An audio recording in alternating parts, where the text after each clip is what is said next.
serious? What conspiracy theory has a high chance of being true? There's a very high chance that a nuclear test took place by Israel and South Africa in 1979, and that the United States covered it up for political reasons. It's also confirmed that we lost a nuke in a swamp and that old nuclear blueprints are out there. On August 5th, 1952, a car came to pick up Samira Moussa in Berkeley, California.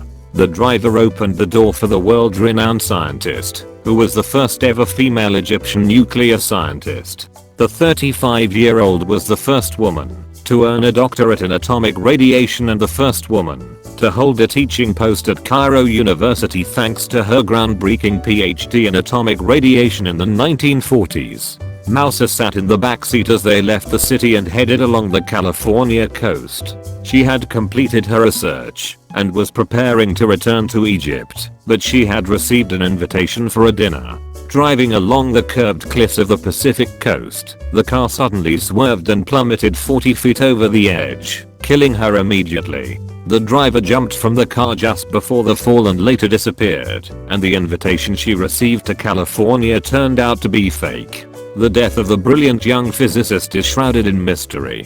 While no one knows for sure what happened, some suspect that was targeted by Mossad, Israel's intelligence agency, to prevent Egypt from acquiring knowledge of nuclear technology, though it has never claimed responsibility. Edit. This is not the first incident from that type. Ramadan was head of the National Radiation Observatory Network at the Egyptian Nuclear and Radiological Regulatory Authority. Egyptian ambassador to Morocco Ashraf Ibrahim said Ramadan felt sick during the conference and went to his room.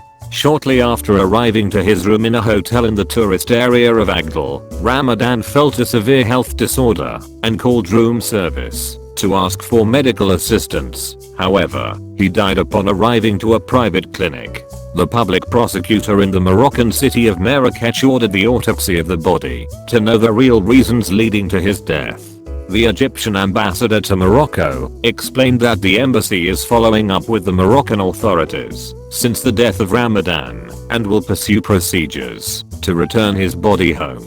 Medical sources said that Ramadan felt stomach cramps before heading to the clinic where he died and directed blood samples to a medical laboratory in Casablanca to see if the death was caused by poisoning.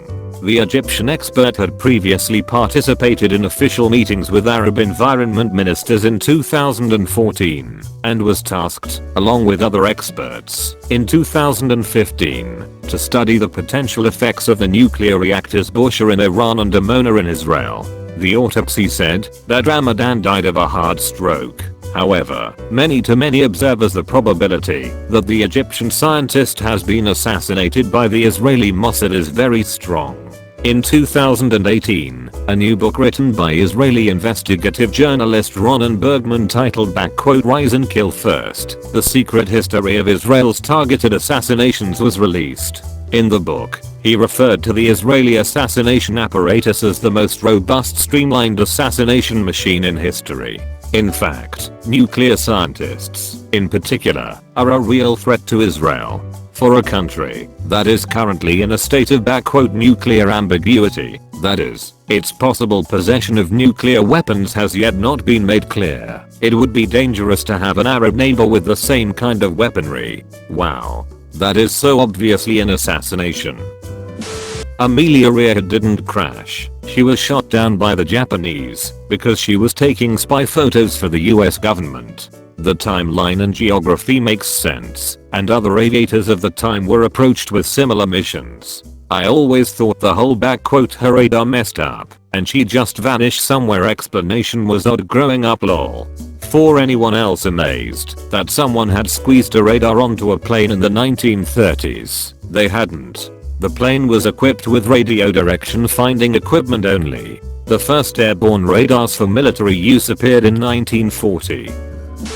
That the reason there are so many ridiculous and outlandish conspiracy theories is to discredit any potentially correct conspiracy theories. If the public at large ever does catch wind of a true cover-up that the government doesn't want us to know about, they can easily leak information that is true enough, but with details that can be easily disproved.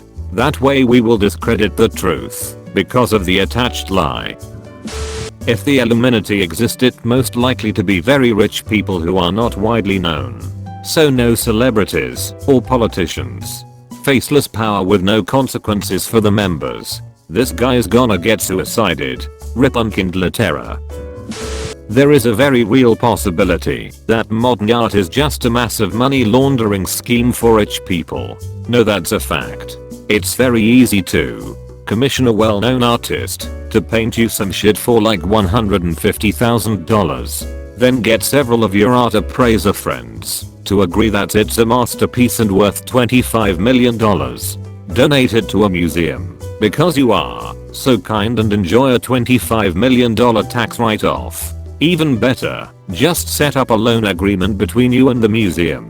You can take your artwork back at any time, while the museum is responsible for the upkeep. Source: I'm art historian and worked at a museum. There is definitely money laundering in modern art. If you look at how money laundering works, art is a great thing to use because it's so hard to value objectively. You can't buy a regular car for hundreds of thousands of dollars without looking massively suspicious. You can, however, buy a painted white canvas that cost far less to make. However, modern art obviously isn't just for money laundering, a lot of it is genuinely enjoyed by many. Yeah, especially all the art stored in warehouses in Switzerland. Can't believe nobody has said this already. I'm somewhat suspicious of the Martin Luther King Jr. assassination. I remember reading that the FBI had credible evidence that MLK was going to be assassinated when and where he was, but they ignored it because MLK was a socialist and planned to continue the momentum of the civil rights movement into workers' rights and social democracy. A long time ago, I heard someone theorize about the private prison lobbies taking advantage of the opioid crisis as a means of keeping cells full, as well as their coffers, since more states have been legalizing marijuana. Now, after all these protests, I wouldn't be the least bit surprised if they are putting a fresh round of incentives for prosecuting demonstrators on trumped-up charges. That's not a conspiracy theory. That's prison corporations lobbying. Throwback Thursday and Flashback Friday were made by the government to gather a larger collection of older photos and improve their AI/aging prediction/other stuff. Similarly, those Facebook things like find your stripper name using the last 4 digits of your phone number. I don't know why so many people comment on those. I get it can be a little fun finding out your weird quirky stripper name is Lucy Goosey Floosey Flounder, but you're giving up so much information so easily.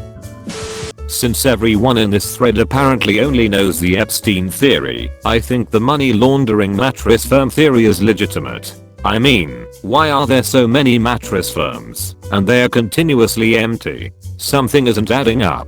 The markup on mattresses is insane, like 300%. Combine that everyone needs one, even if they don't need new ones that often. Low overhead. How many staff do you see inside one of those places at any one time? And that many of them work to upsell mattress covers, pillows, warranties. There's even a margin on delivery and removal, and it's really not a surprise that the term conspiracy theorists was coined by the CIA to make a mockery of people who put facts together out of loop of mainstream media to see what was happening behind the scenes. That turned into flat earthers, reptilian royals and whatever else falling under the same umbrella and skewering the public perception of theorists. Many theories proved true. CIA funneling drugs into the user, but they fall under the umbrella as moon landing fake. So people don't really pay attention. Toothpaste commercials use way too much. So we'll use a ton of it and have to buy more toothpaste more often. This isn't a conspiracy so much as a fact that Epstein didn't kill himself. The real conspiracy theory is that Epstein did kill himself. Who would have to conspire for him to kill himself? Any of those countless billionaire friends who might worry what Epstein has to say once he agreed to spill the beans. The real conspiracy theory is that Epstein isn't dead. That Epstein didn't kill himself isn't really a conspiracy theory as much as it is almost a fact that just can't be told.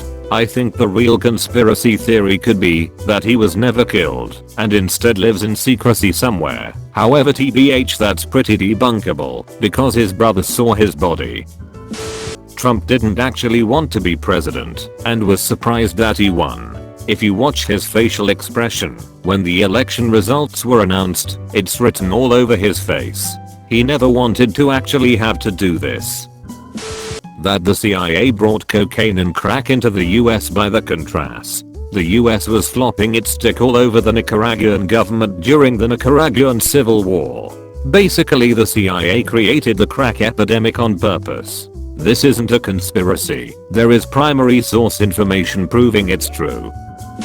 Worldwide pedophile rings and their involvement in Epstein's murder. I'm not talking about the adrenochrome shit. That's just made up bullshit. I believe that Epstein was murdered to cover up larger pedophile rings. Imagine this. You have a deal to expose all your clients and have at least a little bit less strict prison sentence in exchange, and then you just hang yourself in your cell when you have no way of knowing that the cameras are out, when no guards control your cell the way they should. Seems like there are too many coincidences in this one for it to be just a random suicide. I saw some autopsy photos, discussed the matter with my dad, who is an ex-cop who saw a couple of suicide victims, both saving them from the nooses and on the table, and he said that he had never seen anyone with strangling marks in the middle of their neck that wasn't a murder, since most hanging suicide victims have the marks right under their chin. If Epstein survived and still gave out the list, it could have had a couple of added names, but there are pretty big chances that some of his clients might have been involved in other pedophile rings, much larger than what his ring. Shit just doesn't add up. That most electronic devices with microphones are constantly listening, and that data is being collected. In my class of cybersecurity, my teacher proved that they are actually listening. Your data is in fact being stored, but also being sold to third party. My teacher was an amazing guy and he wrote 2 books about some cyber stuff, so I do believe this is true. That the CIA assassinated JFK. JFK was about to cut funding before he died, and then they covered up data about the assassination. Also, the CIA made the word conspiracy theory after he was killed. The theory I liked is that the bullet that killed JFK was accidentally fired by a Secret Service agent holding a rifle in a car behind. And it is that has been the subject of massive cover-up. The USA government is funded by what amounts to a Ponzi scheme. 70% of the US debt is owed to its own citizens. We know there is no way to pay it all back. The reason we don't drastically reduce funding to the military is because it's our insurance against bankruptcy. As long as the military exists as it does, the USA can continue to borrow money without ever paying it back. This is just true. No conspiracy theory about it. I've frequently talked about how, even though we talk about the U.S. debt a lot, the real number and increases don't matter, because who is going to actually demand that the U.S. pays it back? Debt as a private citizen is a problem, because if you don't pay it, the government will fuck you. Nobody can fuck the U.S. government because of the dichotomies of world power, USD reserve currency, military control and wealth distribution. And even besides the fact that you can't force the US to pay its debt, nobody wants to. Going through that exercise means worldwide financial ruin. Our globalist economy is a literal house of cards. You pull 1 or 2 major pieces out, and it can all come crashing down. Michael Jordan gambling retirement theory. Most likely NBA found Michael betting on games he shouldn't have, would always be on himself, the guys who is massive, but any gambling by professional athletes related to their own team or sport will bring the game into disrepute. That said, I don't subscribe to the theory that his father's death was related to anything to do with MJ. 2-year suspension for gambling that the league allowed him to call a retirement. The end. Thanks for watching.